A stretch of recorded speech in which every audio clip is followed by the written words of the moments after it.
Bonsoir à toutes et à tous et merci de rester fidèles au programme du soir. C'est nous votre bienvenue si vous nous rejoignez dans ce numéro de l'invité consacré à la situation socio-politique au Togo. Nous abordons cette question sous le thème Togo manifestation. Le gouvernement condamne des actes de déstabilisation et de violence. Et pour aborder cette question, notre invité ce soir, Abbas Kaboua.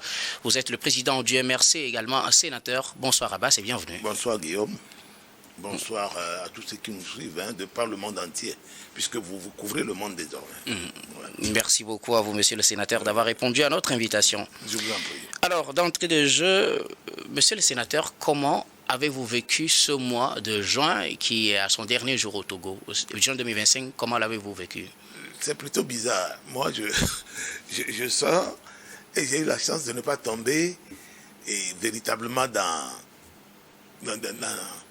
des troubles où les enfants, bon, à part samedi matin où je crois que j'allais à la pharmacie, les enfants posaient des barricades quelque part vers Agoé, et au niveau du cimetière à gauche là. Et quand j'ai cherché à savoir, les enfants disaient que non, qu'ils vendent du carburant frélaté et que le gouvernement les empêche de vendre. Et j'ai commencé à rire. Et ils me disent, pourquoi je ris? J'ai dit, mais je dois rire, vous-même ce que vous dites là. Dans tous les pays, quand vous menez une activité commerciale, vous êtes tenu de verser des taxes. Vous êtes tenu de payer des taxes à l'État. Prenons l'exemple du pays à côté de nous, le Bénin. Beaucoup de jeunes vendent de l'essence qu'on appelle communément boudin au Bénin. Et quand le président Talon est arrivé, ils ont formalisé. Il a formalisé cela. Au Togo, c'est encore une tolérance pour laquelle personne ne devait en réalité se plaindre. C'est un sérieux. Ok. Alors, voilà. Alors pour revenir au mois de juin, vous n'avez rien vécu d'extraordinaire? Non, moi, j'ai rien vécu d'extraordinaire, mais à part que c'est plutôt des gens qui m'alarment. À 23h, minuit, les gens m'appellent, les militants m'appellent, tu as appris ce qui se passe encore, sénateur, honorable, vénérable, que oui, que quelqu'un, on a tabassé une vieille dame quelque part. Je dis, vous êtes sûr? Parce que les gens sont tellement habitués au montage que je ne sais même plus qui croire. J'ai vu un jeune homme qui est largement mon petit frère, un jeune homme gentil. Je connais ses activités, qui ne sont pas vraiment catholiques, et on le présente qu'il est officier de l'armée togolaise. Et elle m'a donné, mon communicateur me le montre en tenue treillis, et quelqu'un qui a été réellement de l'armée togolaise, qui est hors de nos frontières, dont les deux portent le même prénom, l'appelle mon ancien. Mon ancien dit, attendez, il y a un problème là. Il faut aller jusqu'à ça. Moi, je suis un centriste, et puis je n'aime pas les montages. Voilà, on ne peut pas faire évoluer les choses et par la désinformation. Non, ce mois de juin, donc si je récapitule, a été marqué par des montages et la désinformation, selon vous? Beaucoup, okay. beaucoup. Alors, vous savez, la liberté de manifester est légale et est autorisée au Togo. Mais, attention, il faut que le gouvernement ait en face de lui un ou des répondants. Mais si vous refusez, vous vous mettez en marche de la loi et vous serez traité en tant que tel. Voilà. Alors, monsieur le sénateur, je voudrais rappeler que d'abord, les 5 et 6, il y a eu des manifestations au Togo. Et aussi, du 26, 27 et 28 également, il y a eu des manifestations au Togo. D'ailleurs, le gouvernement a sorti un communiqué sur ces manifestations. Nous y reviendrons tout à l'heure. Mais votre réponse, je ne sais plus trop sur cette réponse. Je dois vous demander, vous, en tant que sénateur, ce que vous avez fait pour peut-être apporter votre solution à ce qui s'est passé. Mais si vous dites que vous n'avez rien vécu, c'est normal. Je suppose que vous n'avez rien fait donc. Mais non, qu'est-ce que vous voulez que je fasse? Le Sénat, c'est une institution, chef. Oui, je parle de vous en tant que sénateur, voilà. Des sénateurs. Voilà. C'est une institution. Et moi seul, je ne peux rien faire. Ça, il faut que ça soit extrêmement clair pour tous les. Maintenant, est-ce que le Sénat fait quelque chose dans une telle situation? Oui, puisque je reviens du Sénat comme ça. Bien sûr. Voilà, c'est maintenant que le Sénat, y compris les médias en ligne, le numérique, les TikTok, des choses comme ça. Attendez, la Chine où TikTok est créé, TikTok n'est pas utilisé pour ce genre d'activité. Quel genre d'activité? Appelé à la haine, et à la violence, à la désobéissance, etc., etc. Les montages de toutes sortes, vous allez en prison. Ça, y a pas ça veut dire que vous reconnaissez qu'il y a eu des appels à des manifestations, à la haine et à tout ça là? Oui, non, je ne peux pas dire que je ne reconnais pas ça. Okay. Ça, je reconnais. Maintenant, qui appelle? L'invisible ou bien qui? Qui est responsable de ces actes? C'est pour cela que je vous dis que je n'ai rien vécu. Et ce que j'ai vécu par contre, et ça je vais vous le dire, et ça m'a fait sourire, c'est quand 2 ou 3 partis politiques plus un certain nombre d'organisations de société civile ont appelé plutôt à la désobéissance civile. Et les 23, 24, 25, voilà. Et ANC, FDR, et puis les partis, les associations de la société civile. 26, 27, 28. Oui, alors j'ai commencé par rire. Alors que les jeunes avaient déjà lancé pour eux, je crois le 26, 27, 28. Bon, alors, et j'ai commencé par sourire, j'ai dit, mais attendez, avec ça, vous voulez que nous avançons comment dans notre pays? On ne peut pas avancer, ça ne fait pas bien. Au moment où vous vous lancez, vous êtes allé payer vos cautions, parce que nous avons payé depuis 3 semaines les cautions pour les élections locales. Et ces partis politiques étaient avec moi au Trésor pour payer les cautions pour les élections. Alors, finalement, je me suis dit, mais on est où? On fait quoi? Et les gens veulent évoluer comment? Ça, c'est devenu comme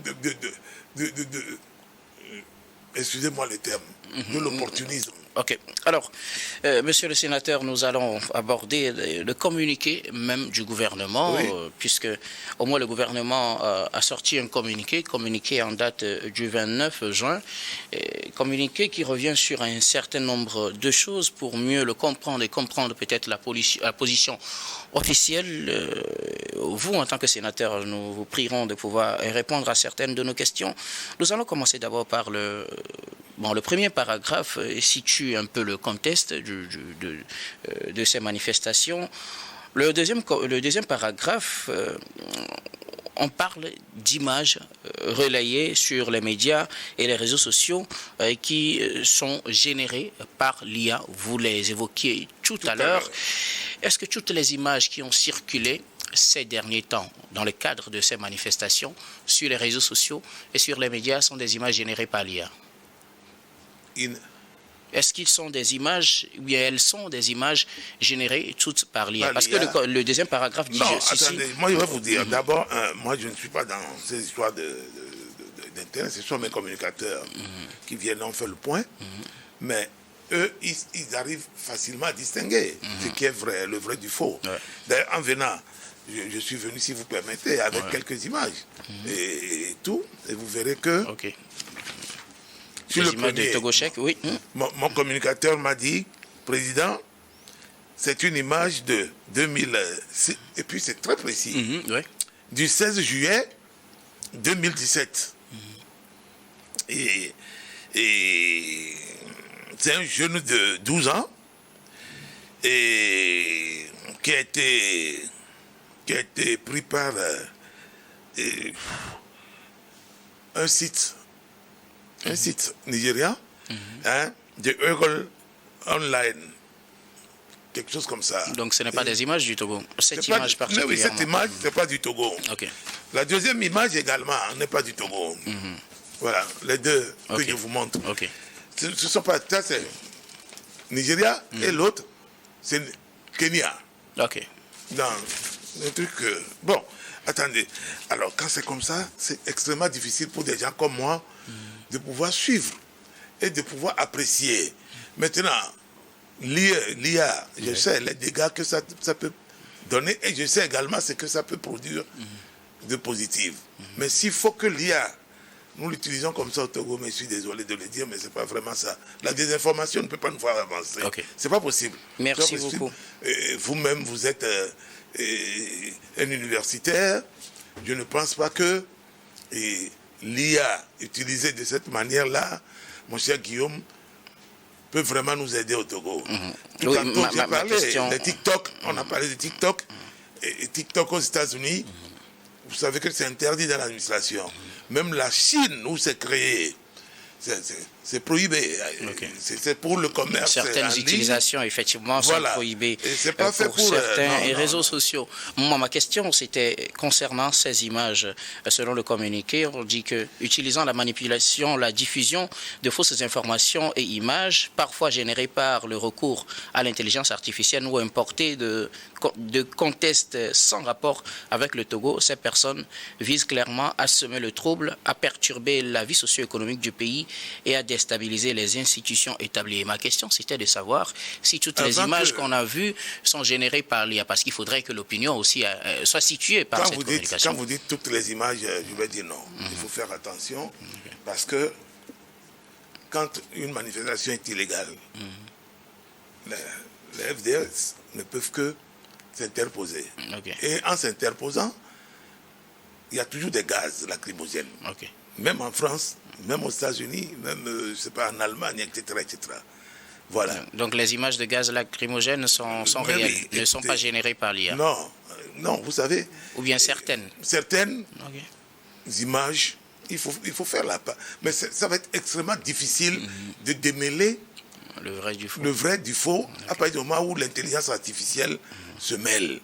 Mais de grâce, et c'est pas au Togo, la plupart de ces images ne sont pas du Togo. Non, Merci beaucoup, monsieur le sénateur. Alors, le troisième paragraphe de ce communiqué revient sur certains aspects en disant que le peuple togolais a répondu avec calme et responsabilité, poursuivant ses activités quotidiennes sur l'ensemble du territoire national dans un esprit de maturité et de paix.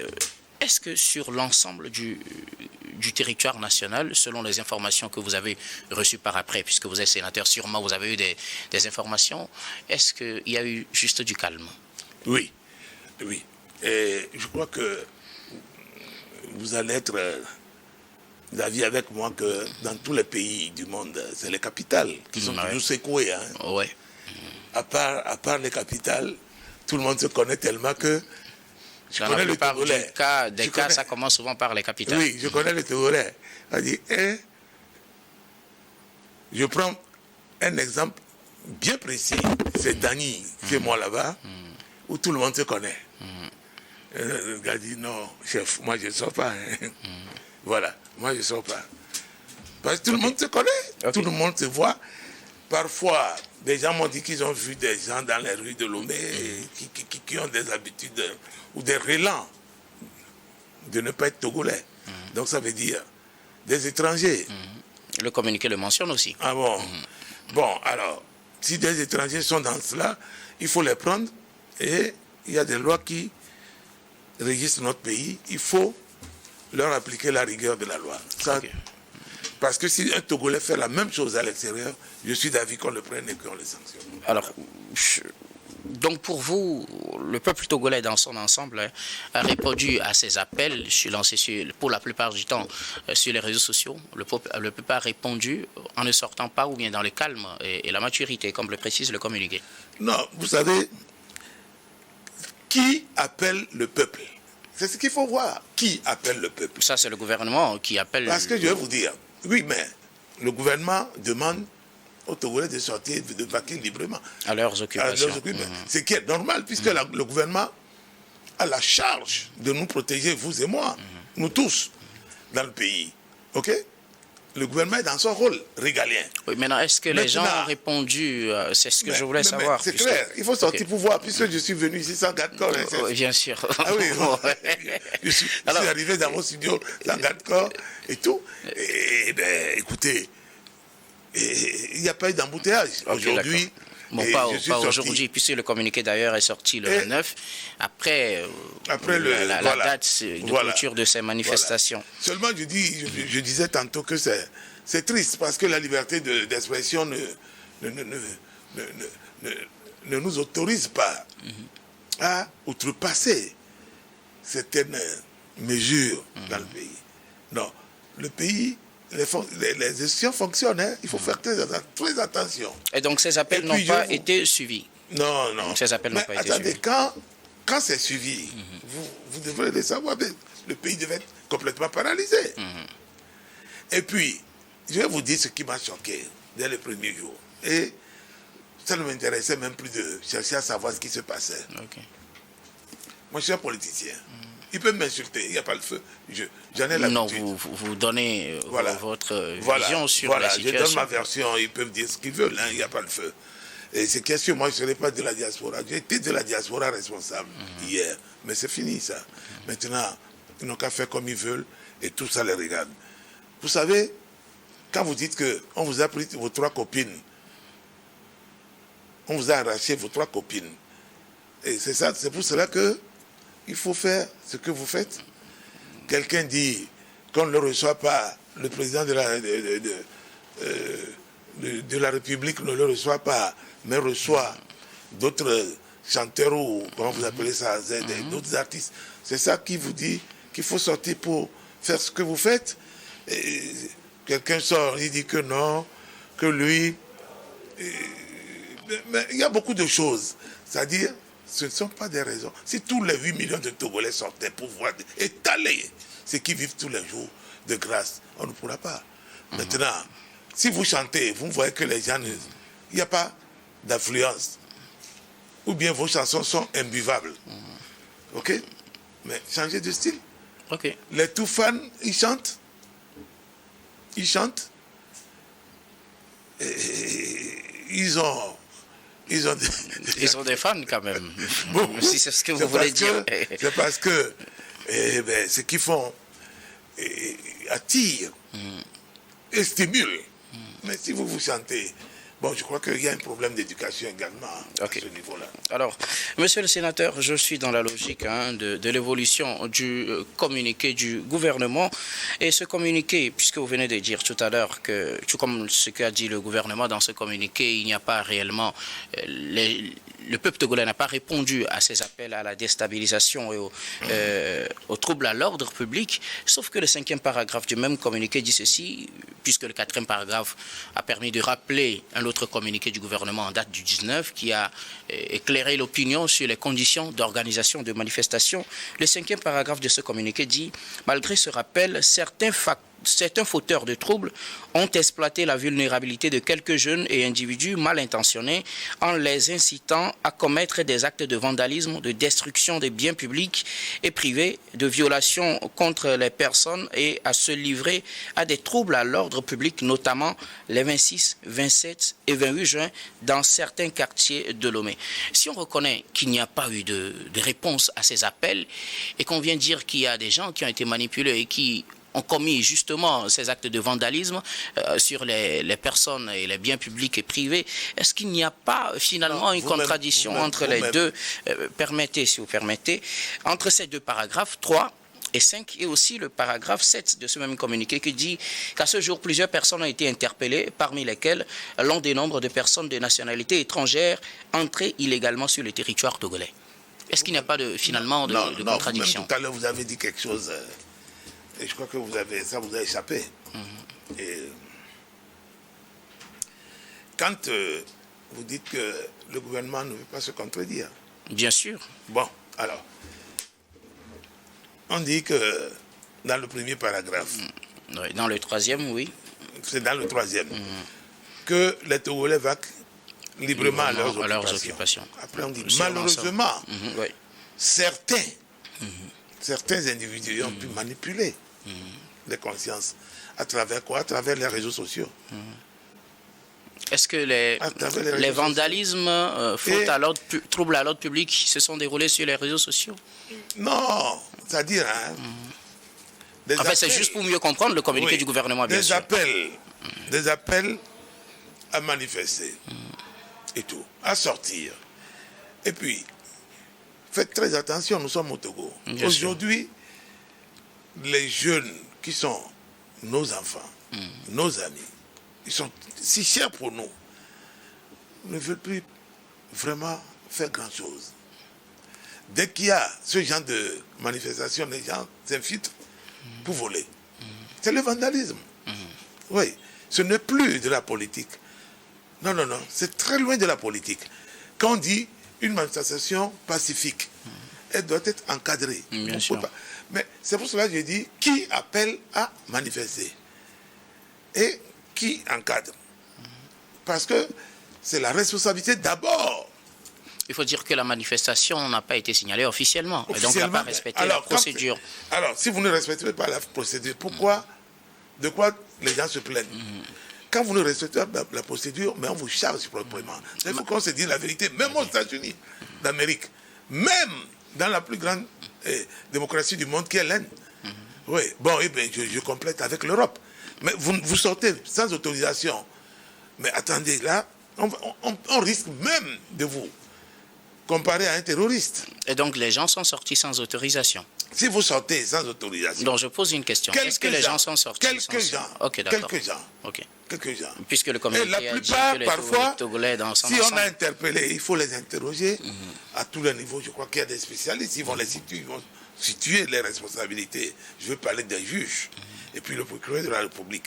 Ils vont situer les responsabilités à tous les niveaux.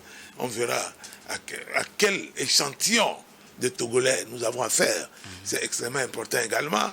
Est-ce des gens qui sont réellement avec leurs parents? Comment, dans quel environnement vivent-ils? Et tout ça. Parce que quand vous êtes avec vos parents et vous vivez dans un environnement sain, je ne pense pas que vous pouvez sortir comme ça et braver et chercher à ce que la mort vienne vous trouver dans la rue. Je ne crois pas.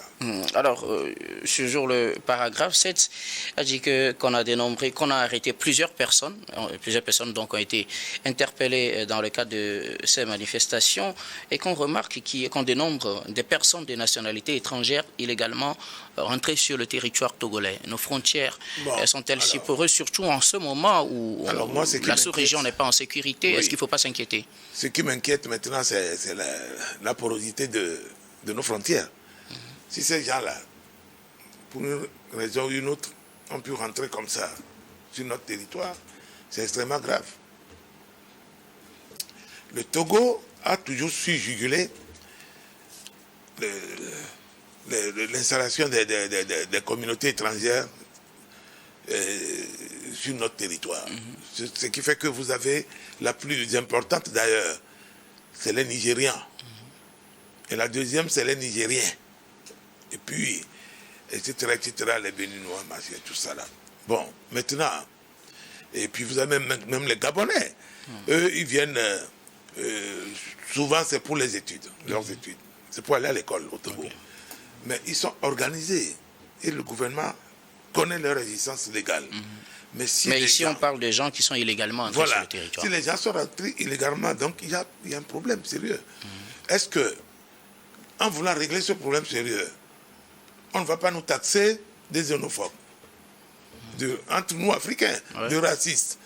Mais je crois qu'il va falloir poser ce problème calmement sur la table des deux chambres.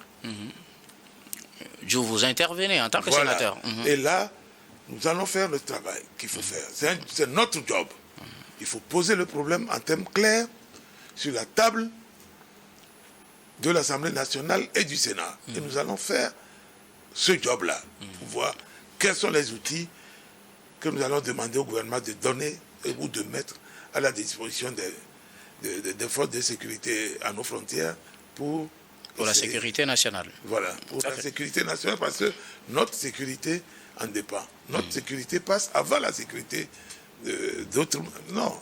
Vous savez, dans d'autres pays, les gens parlent clairement, ils disent préférence nationale d'abord. Bien sûr. Voilà. Alors, puisque le temps qui nous reste est très peu, je vous prierai de bien vouloir aussi nous expliquer le paragraphe 9 de ce communiqué qui s'intéresse aux instigateurs et des donneurs d'ordre, aux auteurs des campagnes de désinformation, d'intoxication et de manipulation qui appellent ouvertement à la haine, à l'intolérance, à la violence, à l'affrontement et à la sédition.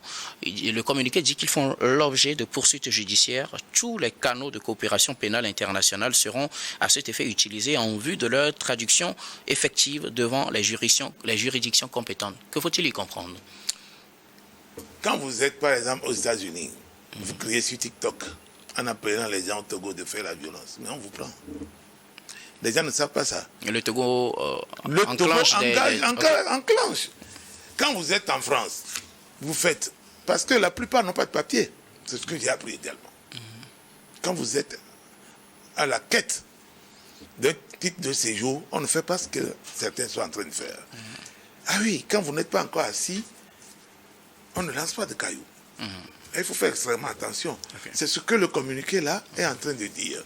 Et quand on parle de juridiction compétente, c'est que quand le Togo va saisir donc ces pays-là, mais les poursuites vont être engagées. Ce n'est pas parce que vous êtes dans un pays. On va montrer ce que vous êtes en train de faire sur les réseaux.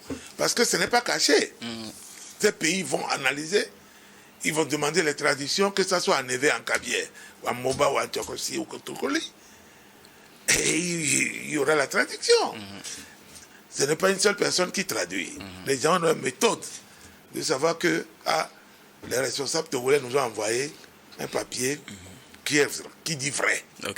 Et seront traduits devant la juridiction compétente. Je pense que nous devons faire très attention en tant que Togolais pour ne pas tomber dans ces erreurs-là. Voilà.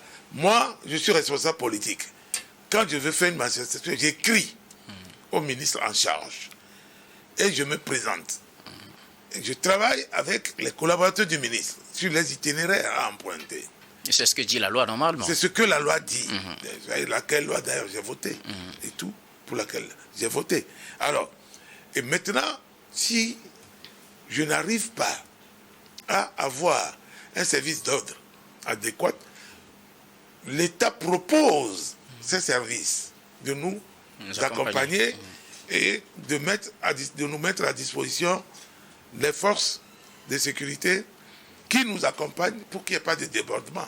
Et quand il y a cela, vous allez voir qu'il n'y a pas de casse de magasin, aller soulever les sacs de macaroni, les sacs de riz, les sacs les bidons d'huile. Non, attendez là. Quand vous il n'y a pas de pillage, il n'y a pas de dérapage. Là, il n'y a pas de dérapage. Et puis, il y a un répondant en face. Le gouvernement vous prend pour responsable. Mais ici, là, les gens sortent sur TikTok qui vous disent sortez pour faire tel foutu sort. C'est ça qui paye les pots cassés. Mais oui, ça vaut risque et péril. Merci ça, là, beaucoup. les gens peuvent dire tout ce qu'ils veulent de moi, mais de temps en temps, regardons-nous bien en face, disons-nous la vérité. C'est un pays, on peut s'asseoir toujours pour dialoguer. Toujours. On peut s'asseoir pour dialoguer. Et je vais vous dire aujourd'hui, j'ai entendu beaucoup de choses, qu'une famille a fait ça, une famille a fait cela. Demain, cette famille partira, un autre viendra, on va dire non, l'autre était mieux. Le peuple est versatile. Ça, c'est un. De deux, les politiciens qui veulent surfer sur tout ça là, ce ne sont pas des politiciens, ce sont des opportunistes. Parce qu'on ne fait pas de la politique comme ça. Aujourd'hui, on dit, les Nyazingbe, dites-moi combien de Nyazingbe au gouvernement. Le seul Nyazingbe qui a été au gouvernement au Togo, qui était ministre, à part le Nyazingbe de Lama, qui n'a rien à voir avec Nyazingbe de Pia, c'est le PC. Fort et Sozimla Nyazingbe. Le seul Nyazingbe qui était député avant un deuxième Nyazingbe qui aimait Nyazingbe, c'est le PC. Fort et Sozimla Nyazingbe. C'est tout. Et tout le reste, c'est qui? C'est bien leurs frères. Merci beaucoup. En train de vouloir foutre, n'est-ce pas, la pagaille dans le pays. Merci beaucoup à vous, sénateur. C'est moi qui vous remercie. Nous arrivons à la fin de ce numéro. Un dernier mot. Oui, je suis content de savoir que dans quelques heures, nous allons démarrer la campagne pour les municipales. Je suis content de savoir que les gens, malgré l'appel à la désobéissance civile, seront sur le terrain pour la campagne. Avec nous, bravo. Merci. Togo avance. Merci beaucoup, Abbas Kaba. Vous êtes sénateur et président du MRC. Exactement. Merci d'être passé sur ce plateau. Exactement. Merci également à vous, très chers téléspectateurs, de nous avoir suivis. C'est la fin de ce numéro de l'invité. Je vous retrouve tout à l'heure dans la suite du programme du soir et ce sera dans Regard Croisé.